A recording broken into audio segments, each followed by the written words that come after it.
Have you seen the movie Social Dilemma? Senator, I'm familiar with it. Okay, have you seen it, Mr. Dorsey? No, I have not. I would encourage both of you to see it.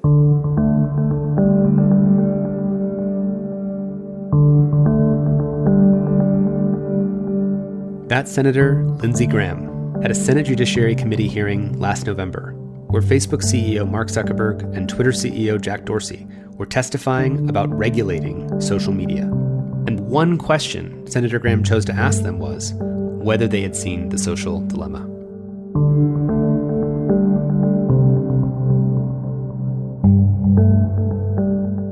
The Social Dilemma is an Emmy Award-winning Netflix documentary about the dark consequences of the social media business model that featured me, Aza, and the Center for Humane Technology team, and might actually be the way you learned about our work.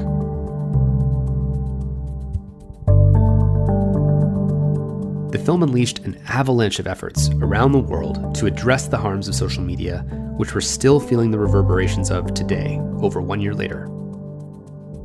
I'm Tristan Harris. And I'm Aza Raskin. And this is Your Undivided Attention, the podcast from the Center for Humane Technology.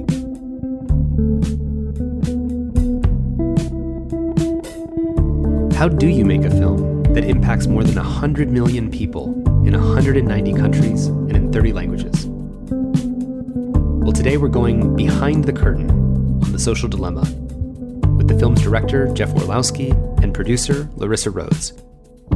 Jeff and Larissa are based at Exposure Labs, a production company devoted to maximizing the impact of film. Welcome to Your Undivided Attention. I am so excited for this episode. We have two incredible friends and incredible talented human beings with us today. Jeff Orlowski, the director of Social Dilemma, and Larissa Rhodes, who produced The Social Dilemma. These are the two people who we worked with the most on the film. And it's just unbelievable what has happened now more than a little over a year since the film launched, having more than an estimated 100 million viewers in 190 countries and 30 languages, just won 2 Emmy Awards. Congratulations for Best Writing and Best Editing. First of all, just, how are you doing in this moment, reflecting on where we are after the film? Oh my goodness. I mean, first of all, it's great to see you again and to catch up and share all of this. It has been such a whirlwind this year. The last couple of years have been such a whirlwind with this project. I think we always knew we were onto something very big from the beginning, but this completely exceeded our expectations. But I feel like Larissa and I are still just in a daze and just trying to keep up, and like the fire hose keeps overpowering us. But Larissa, how are you feeling? Yeah, well, thank you both so much for having us and for all of the work that you've done. It obviously was a huge inspiration and kind of what kickstarted this journey to begin with. So I think, as Jeff said, the fire hose and the waterfall analogies are all very real, but it's really exciting to see how far this story has gone. I want to go back, Jeff, just to elaborate a little bit on the fact that you and I were the same year at Stanford. Some people are aware of this, but you and I were both Apple campus representatives, which means we were the people that were on campus representing Apple and Apple products and trying to get people at campus to care about Macs. And actually, one of Jeff Seibert, our mutual friend who became head of consumer product at Twitter, was also an Apple campus rep at Stanford. We were all optimistic about technology. I think you were saying you thought you might even go into technology at some point. But, I just want to take people into what that world is for you and I specifically, because you and I in that year, our classmates were Mike Krieger and Kevin Systrom, the two co-founders of Instagram. You and I both had very close friends who joined Facebook very early. And there's a kind of awkwardness in there being a huge problem that we're all waking up to. And suddenly it involves your personal friends. I just think that's an interesting thread to pull, and I was just curious if you had any other reflections about that. Yeah. Well, just briefly on the Apple side, I think a lot of my optimism for technology did come for my love of Apple computers in that era, that generation. That was like me in high school working for the school newspaper, doing journalism on MacBooks and like using the new operating system, like when OS X came out for the first time. And just seeing, it's the analogy that we bring up in the film, in the little nod to Steve Jobs in the film, around a computer being a bicycle for the mind. And when you look at technology in its best application, how can it help you go farther and faster than you can in your normal human body? And so, as you're saying, like, lots of mutual friends that went into the industry early on, and many of them that are still at many of these companies or executives or leading different companies. It became challenging while we were making the film to learn and assess who I could go to and who I could speak to. There were some friends that gave confidential, anonymous, off-the-record interviews that were just background. There were some friends that didn't want to talk. There were some friends that I was really nervous to reach out to and tried to reach out, and then the call or the meeting never happened, and I was kind of like, phew, all right, I sort of maybe dodged one over there. And so for me, I think both with climate change and the way I started to learn and understand this issue from you and from the countless subjects that we met and spoke to, when you can sort of like peek under the hood and understand the engine and know what's going on, when you see all of that, you know what the outcomes will be. It really is like you can just see the future. You know what the future is going to look like because it is such simple math. You know, we have the line in the film from Tim Kendall, the former head of monetization at Facebook and former president of Pinterest. There's a line in the film when we ask him what is he most worried about, and he says civil war. And we had people internally or people on the marketing teams for the film that were hesitant for us to reference that phrase. They were like, is that too extreme? Should we really be saying that? And when January 6th happened, countless people came to us and were like, wow, you really called this one. And it's like, no, we're not trying to do we told you so. This is just literally how Tim saw the simple logic of these incentive structures playing out over time. And so I think for me, this journey over the last several years, going from those early days of how do we even navigate this? Who do we speak to? How do we learn about it?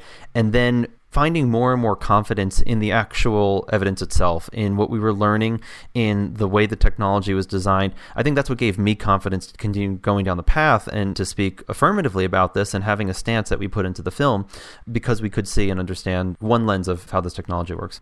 I'm so glad you're bringing this up, because I think for taking us back in time, people forget that it was not a common view to be critical that social media might be a guiding hand on the steering wheel of human history, right? And would be setting the terms of mental health or elections. I mean, that's so obvious to everyone now on the agenda, but the idea that there was even something wrong. I was so nervous talking about this project for the first year and a half. I mean, I would dance around it. It's like, what do you think about social media and manipulative techniques or like tech addiction? Tech addiction. I would dance around the phrase tech addiction in 2017 with friends who worked at these companies, just trying to like get an assessment of where do people stand and are they still at these companies?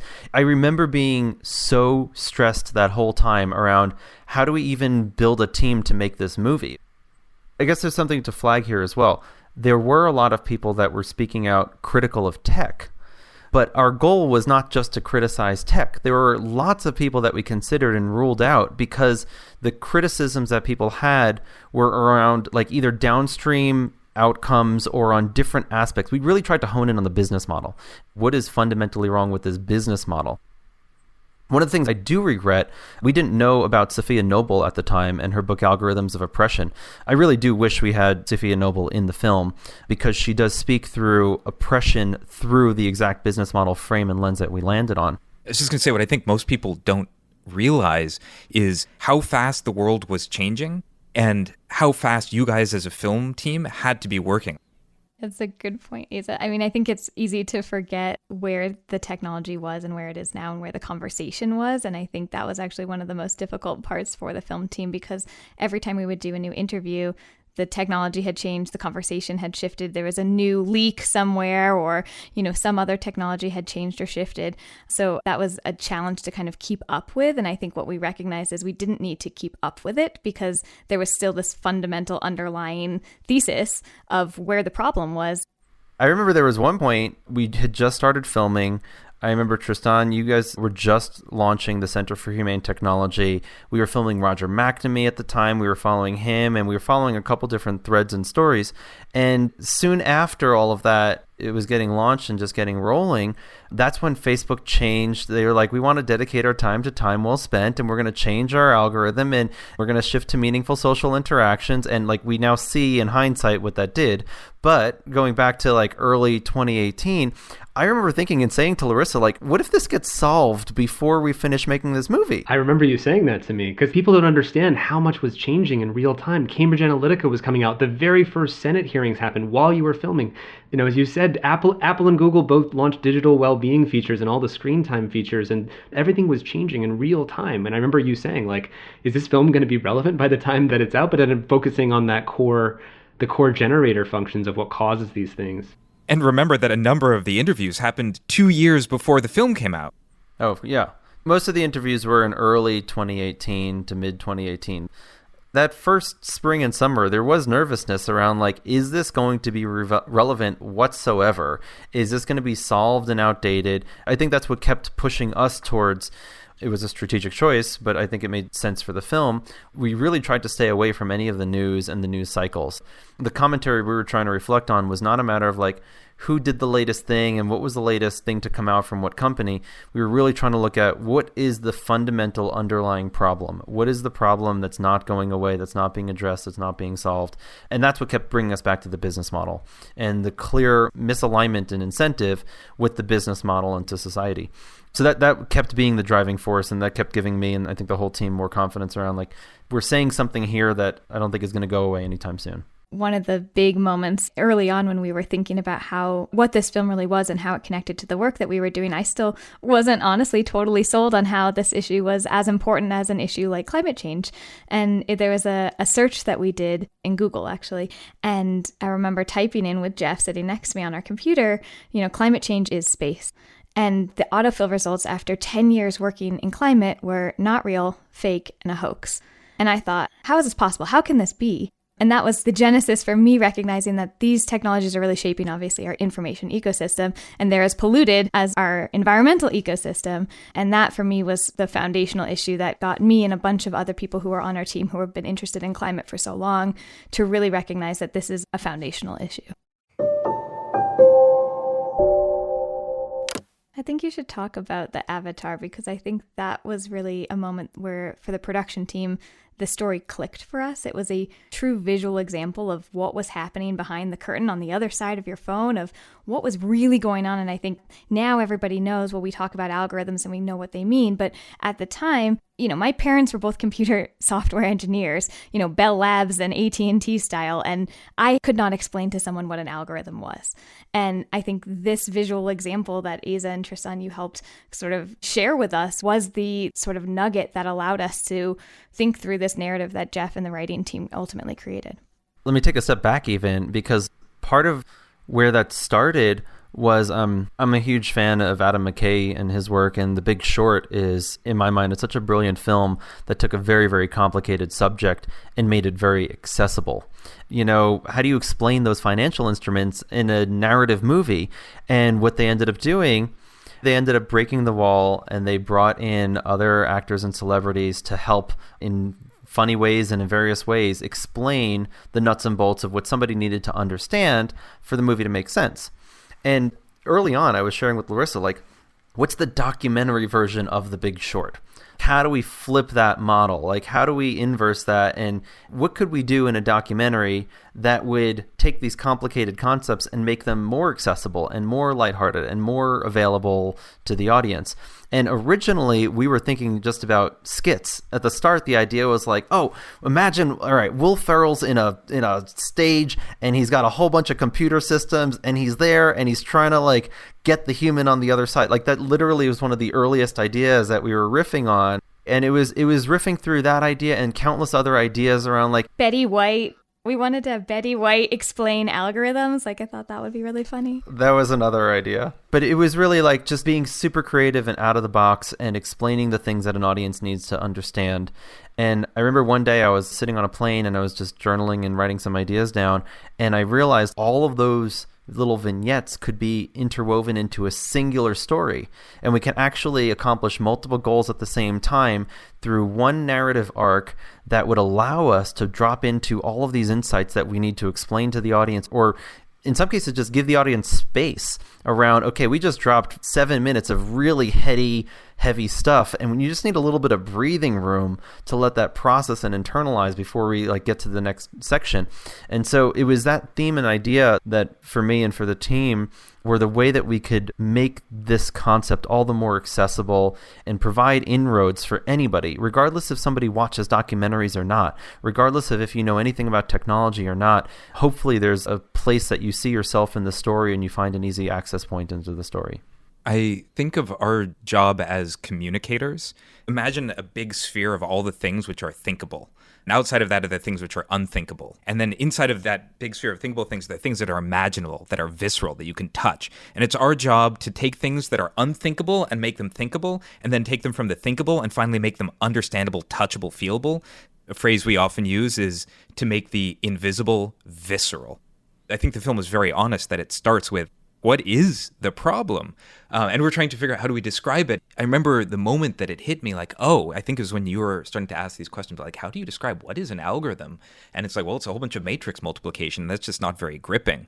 But when you can describe it as there are little avatars of each one of us sitting in the servers of Facebook and Google and Twitter. And the avatar starts by not looking very much like us, but they collect our hair clippings and our toe clips and our click trails. And that thing looks more and more and more like us until it can predict us better than we can predict ourselves.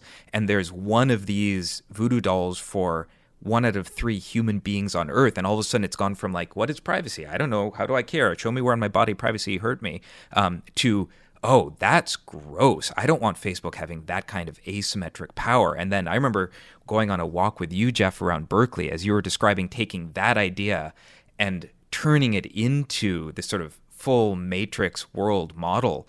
And then to watch that go from there to something that when I talk to people about the social dilemma, they always reference those sets of scenes as the most impactful things when they can finally understand the power of it.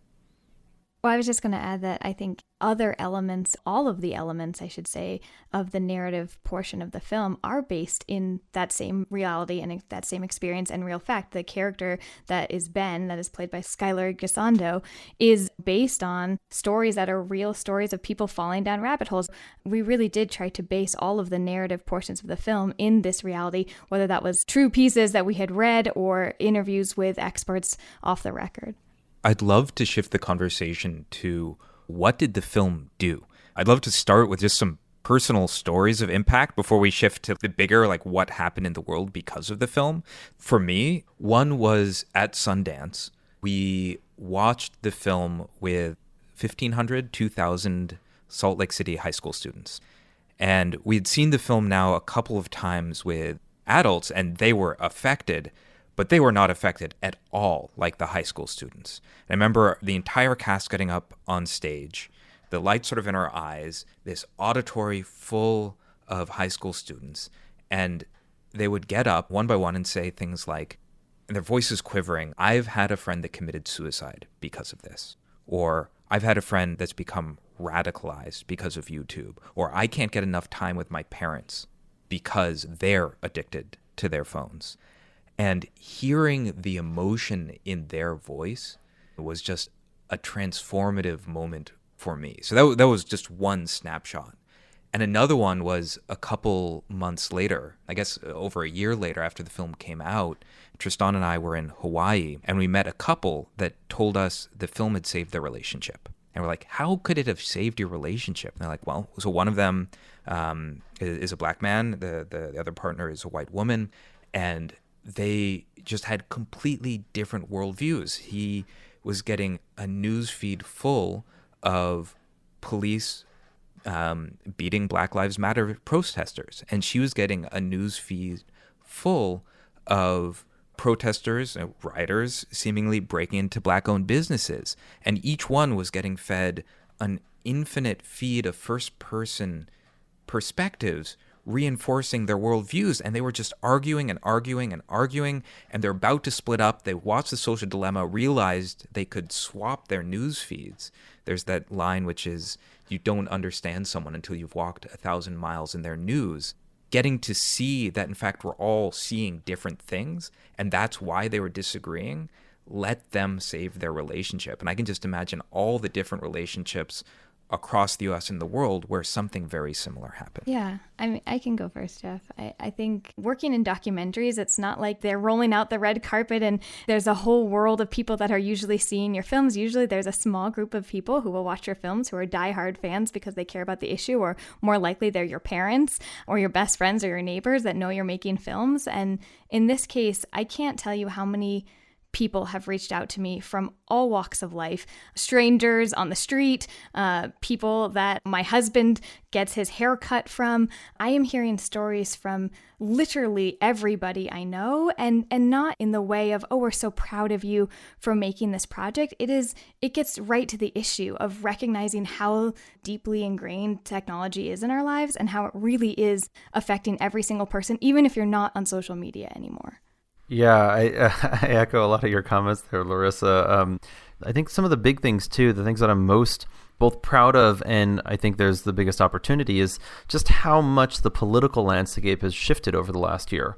Where if you compare the Senate hearings with some of the CEOs from a couple of years ago, where it seemed like Congress people and senators didn't even know what the business model was or how they made money, compared to March of this year, compared to the most recent hearings with Frances Haugen, there's a very clear and pretty rapid learning that policymakers around the world are going through around, wait a second, we let this one go too far and we need to rein it in. And policymakers across both sides of the aisle here in the United States are very eager around finding those shared places of overlap and consensus around what do we need to do to rein in this beast.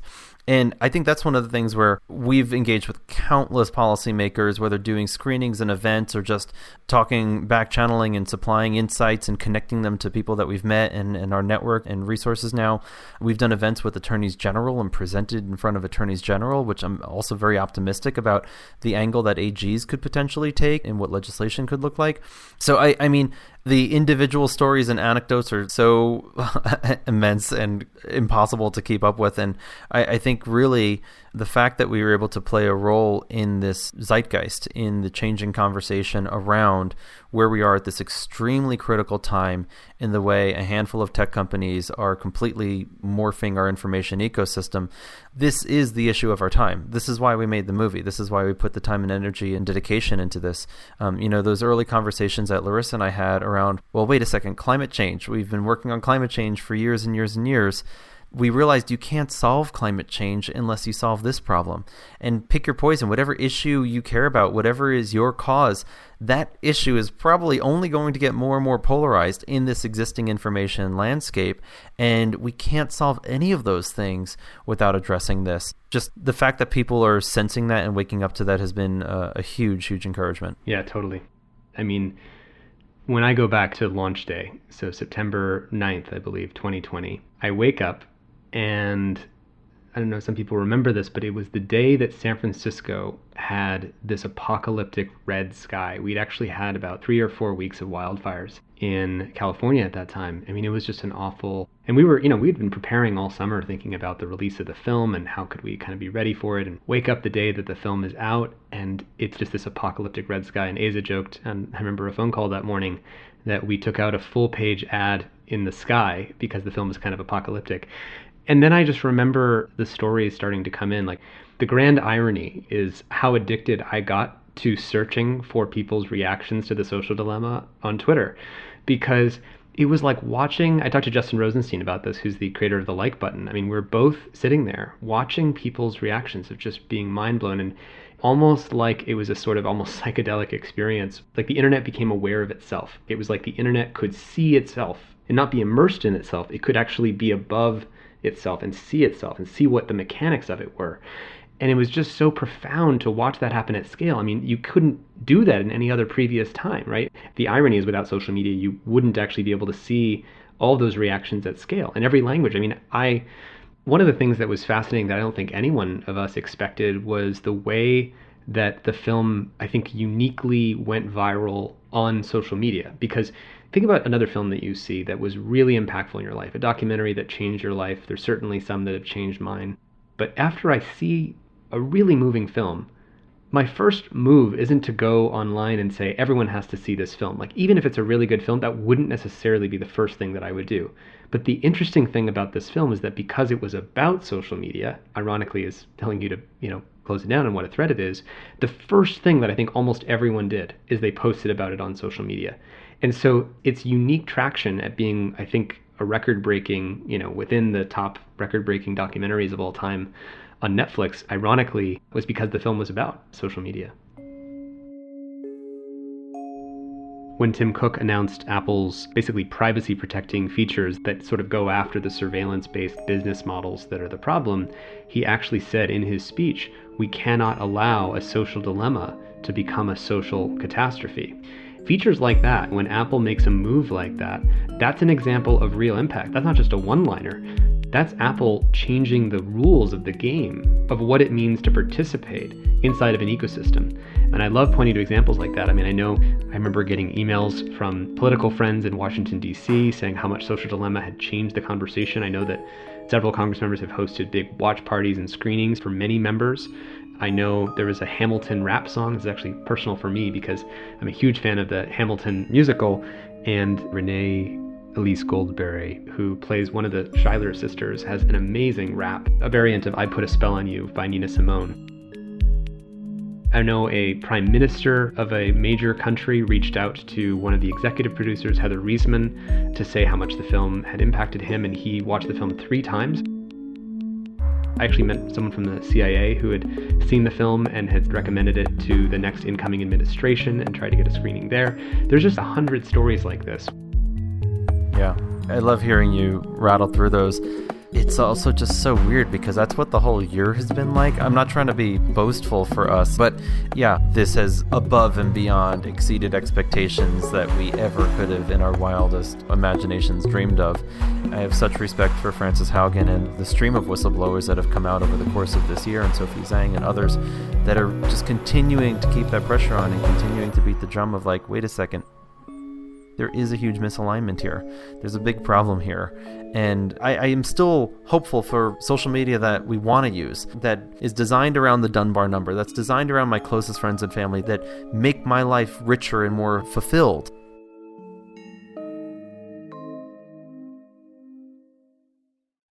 I really want to credit the brilliance of what you guys did in that I remember talking to several foundations, philanthropists about creating impact campaigns around documentaries. And when you talk to these philanthropic funders, they say, oh yeah, a documentary, we've got a graveyard of documentaries that tried to change or impact society in a meaningful way. And most of them just don't get watched, and most of them just it's like a brief blip.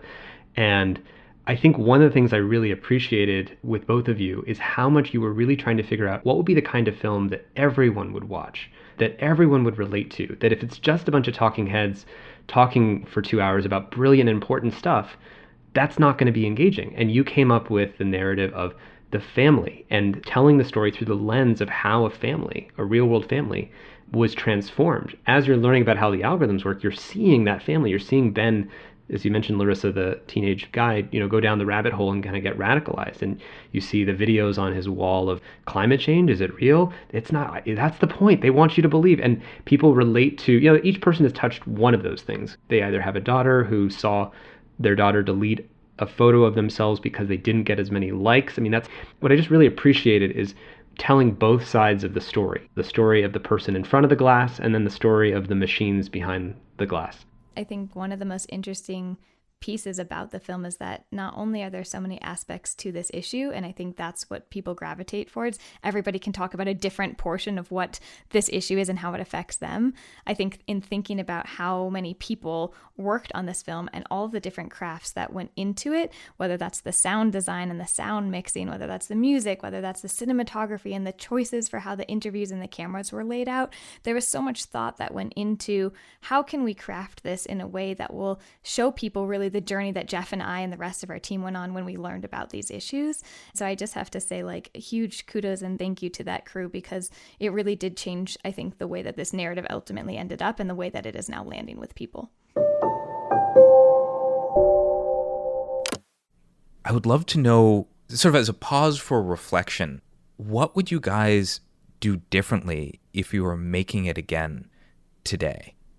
I think a lot about when I talk to people, they will tell me mostly about the first half of the film. They'll talk about their tech addiction, the sort of the individual stuff, and I won't hear as much about the second half when it starts almost pointing the finger, just a little shy of pointing the finger directly at capitalism. It's going from business models, talking about, Justin has that line around so long as the whales. The whales and the trees. We live in a world in which a tree is worth more financially dead than alive. In a world in which a whale is worth more dead than alive. For so long as our economy works in that way and corporations go unregulated, they're going to continue to destroy trees, to kill whales, to mine the earth and to continue to pull oil out of the ground, even though we know it is destroying the planet and we know that it's going to leave a worse world for future generations. And so I'm curious. I know this is two different questions. What would you do differently making it today? And also, is there any further that you would push it? I would just jump in and say if Jeff could still be editing this film, he probably would be. I think we were really pushing to get the film out because we felt like the conversation needed to start happening. But there's certainly so much that is left on the cutting room floor, so many interviews that we couldn't squeeze in. I remember an interview with Dr. Marianne Wolf, who wrote a book, and in one of the interviews she was talking through how the culture of skimming has changed the way that we process information and that we are unable to make sense of the world and think deeply because we're seeing too much too rapidly to really process things. And so there are so many interviews that I think ended up on the cutting room floor. And I think for that reason, like Safiya Noble deserves her own movie. There are so many people that are working on these issues that it's near impossible, I think, to include everything in one film. I mean, I think the film is so well articulated in the core thing that it was trying to get people to get. There's so many other voices that we could include and should be included in this conversation, and that's certainly a hard thing as one of the main critiques of the film. And there's so many researchers and academics that do foundational work that informs so many of the things that other people in the film might talk about, right? I mean, whether it's the academics who do all the work on polarization and the cognitive biases that get abused and how, not just that fake news spreads 6 times faster than true news, but that people remember something that was false more than they can remember something that might be true if it's salacious. There's like so many academics, there's so many law professors, so many science technology studies folks who've been saying and critiquing various aspects of this for a long time. I want to honor all those people who've done that really important work that also feeds into our work.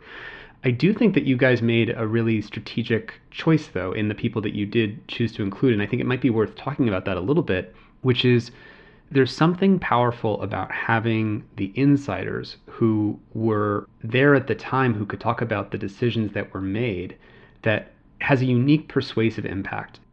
In the history of tobacco, it wasn't when the Surgeon General said, this is bad for us, that society turned. It was when the documents came out that they knew what they were doing with nicotine and the addiction that they knew they were generating and that they knew they were going after kids. And it's the insider stories that are from a rhetorical and persuasive power to create a cultural awakening are uniquely powerful.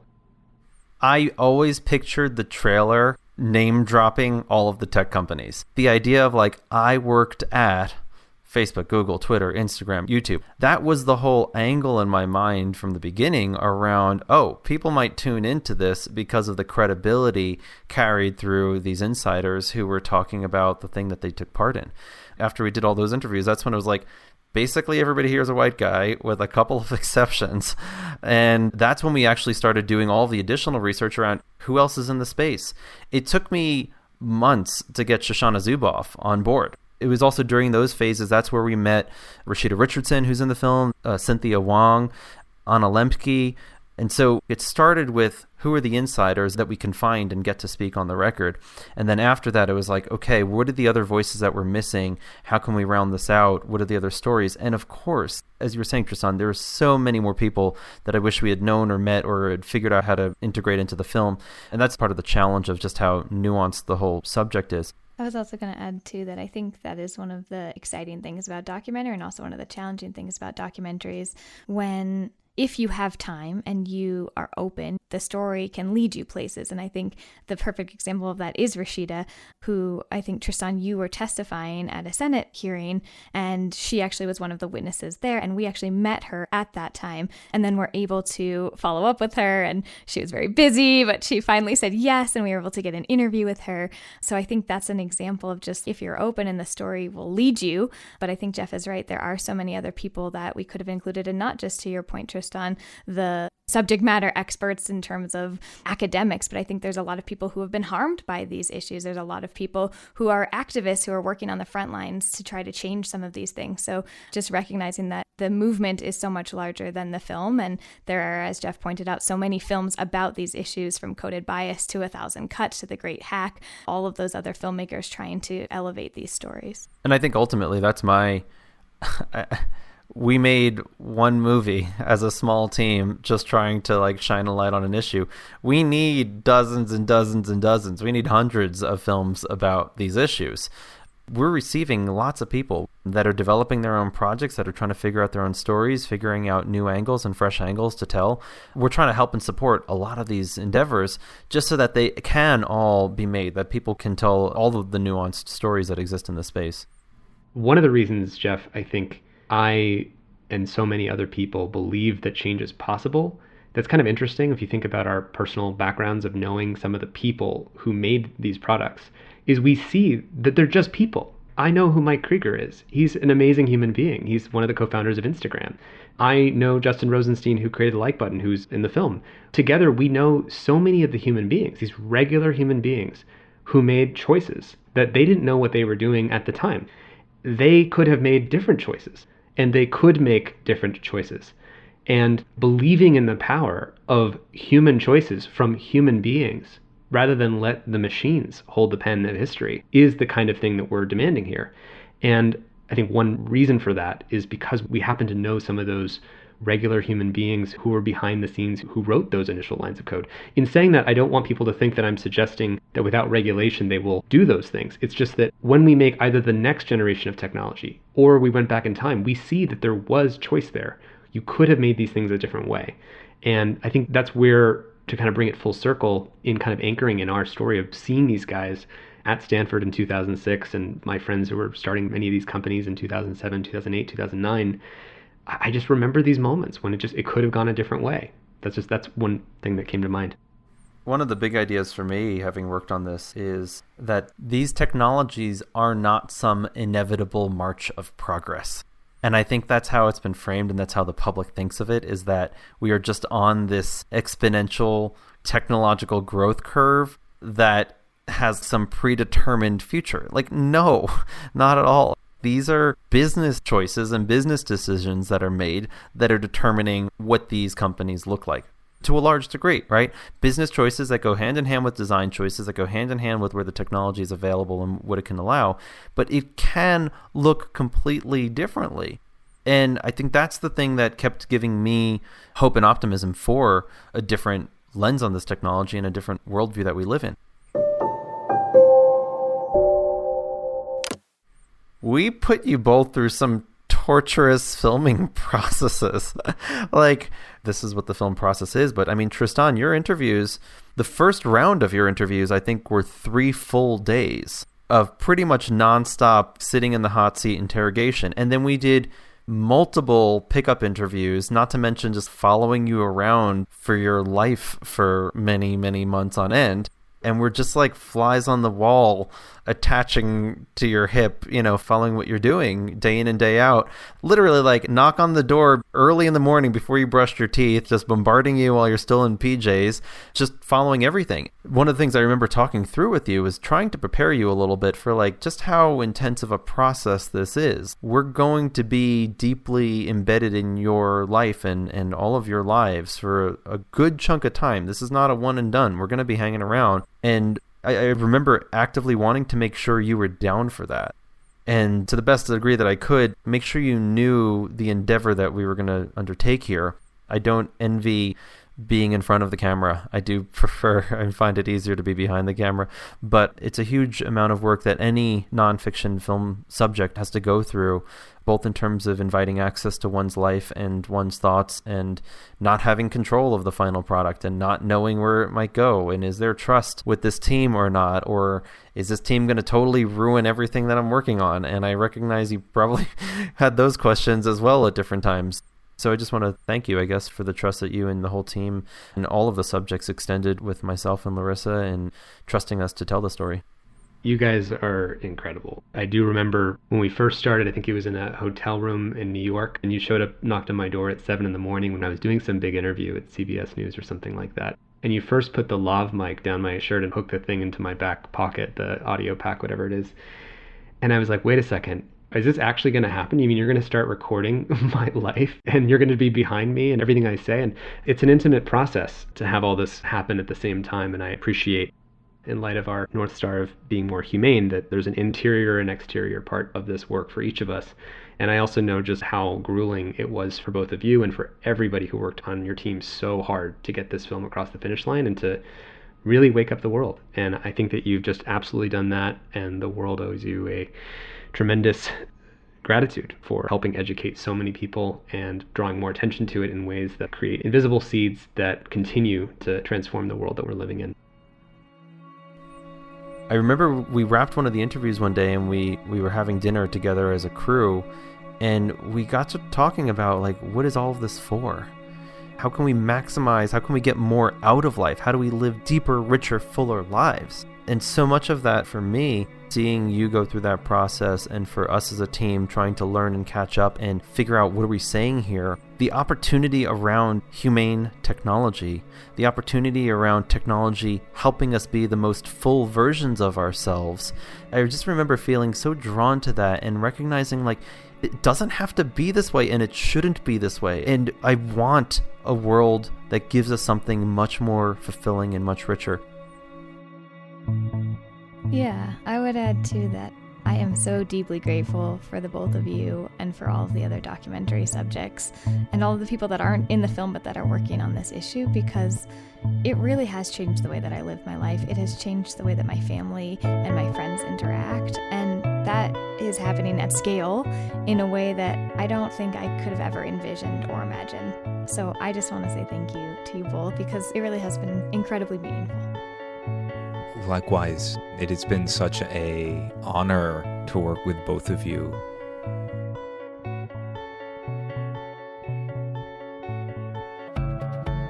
Exposure Labs is a production company devoted to maximizing the impact of film. Larissa Rhodes is their producer and head of creative development, and Jeff Orlowski is their director and founder. There were countless others involved in making The Social Dilemma, including executive producers Heather Reisman, Lori David, Lyndon David Cornfield, writer Vicky Curtis, David Coombe, and so many others. So a huge thank you to the hundreds of people who were involved in making this film possible. A new 40-minute version of The Social Dilemma for educators is now freely available online. You can register your classroom screening or event at thesocialdilemma.com/educators. Your Undivided Attention is produced by the Center for Humane Technology. Our executive producer is Stephanie Lepp, and our associate producer is Noor Al-Samurai. Dan Kedney is our editor-at-large. Original music and sound design by Ryan and Hayes Holiday, and a special thanks to the whole Center for Humane Technology team for making this podcast possible. And a very special thanks goes to our generous lead supporters, including the Omidyar Network, Craig Newmark Philanthropies, and the Evolve Foundation, among many others. And remember that rap song I mentioned? Here's a clip of Brandi Carlile and Renee Elise Goldsberry's rap remix of Nina Simone's I Put a Spell on You, as a tribute to The Social Dilemma. No control over the food we see, feeding humanity to the machinery. Not only selling ads, are selling you and me, and slowly hacking our psychology. Tracking what we want to see, who we want to be, preying on our fragile vanity. The symptoms of oppressive algorithms seen as schisms. I'm Tristan Harris, and if you made it all the way here, let me just give one more thank you to you for giving us your undivided attention.